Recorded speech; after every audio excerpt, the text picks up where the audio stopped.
আমরা জীবনে বাঁচার জন্য কিছু না কিছু করতে থাকি।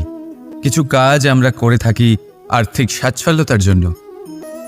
কিন্তু আমাদের মধ্যে বেশিরভাগ মানুষ এই ভেবে ভেবে চিন্তার মধ্যে থাকেন যে কোনো কাজ আমরা যা ভেবেছি সেটা সেভাবে ঠিক হলো না, বা এই কাজ সম্পূর্ণ হলো না, বা কাজের পরিমাণ দেখে দুশ্চিন্তা করতে থাকেন। এবার এই যে দুশ্চিন্তা, এটা দুঃখকে আহ্বান করে, আর দুঃখ প্রতি মুহূর্তে আমাদের মেরে ফেলে। তাহলে ভাবুন, এ কি সত্যি? কাজের পরিমাণ কি আমাদের সত্যি সত্যি মেরে ফেলতে থাকে? কখনোই নয়। বুঝুন একটা গুরুত্বপূর্ণ কথা, আজ পর্যন্ত এই সংসারে যত মহাপুরুষ এসছেন, ওনাদের কাছেও ততটাই সময় ছিল যতটা আজ আপনার কাছে আছে, তত ঘন্টাই ছিল, তত মুহূর্তই ছিল। পার্থক্য শুধু এটাই, ওনারা চিন্তা করে সময় নষ্ট করেননি। এই ফুল যখন গাছে থাকে তখন এই রূপ আমাদের আকর্ষণ করে। এই ফুল দিয়ে যদি আপনি মালা বানান, কোনো মূর্তিতে দেন, তাহলে তা সম্মানের নিদর্শন হয়। এবার এই ফুলই যদি আপনি বিছানাতে ছড়িয়ে দেন, তাহলে সেই দৃশ্য দেখে সেই সুবাসে আপনার মন পুলকিত হয়ে ওঠে।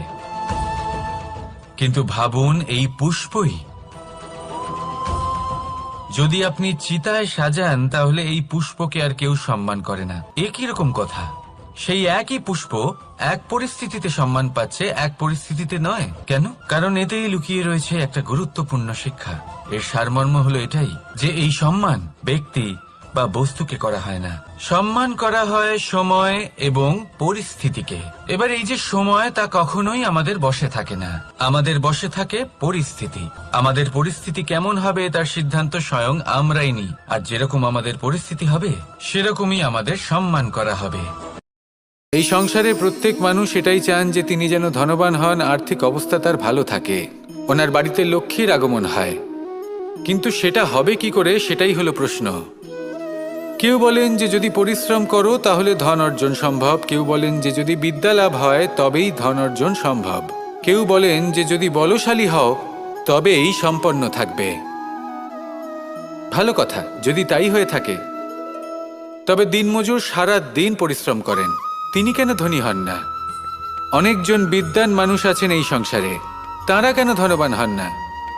অনেক সংখ্যক বলশালী ব্যক্তি আছেন, তাদের কাছে ধন নেই কেন? তাদের কেন ধনের অভাব হয়? আবার এমনও কিছু মানুষ আছেন যারা পরিশ্রম করেন, তারা দিনমজুর, কিন্তু তারা ধন অর্জন করতে পারেন। কিছু বিদ্বান ব্যক্তি আছেন যাদের কাছে অধিক মাত্রায় ধন রয়েছে।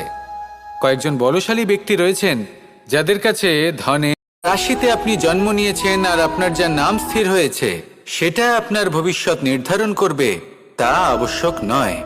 রা দিয়ে রাম এবং রা দিয়ে রাবণ, এই দুজনের রাশি সমান ছিল, কিন্তু একজন নিজের শক্তির দুর্ব্যবহার করলেন।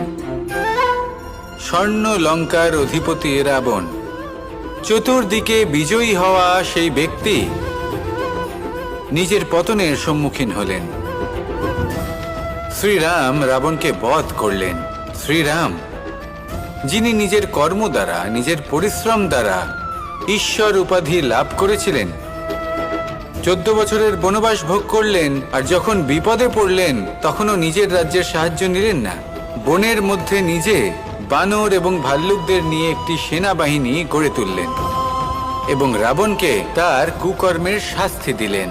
তাই সর্বদা এটা মনে রাখবেন, যদি আপনি চান যে স্বপ্ন আপনি দেখেছেন তা সত্যি হোক, তাহলে দিনের বেলায় আপনাকে বেরিয়ে কর্ম করতেই হবে, পরিশ্রম করতেই হবে।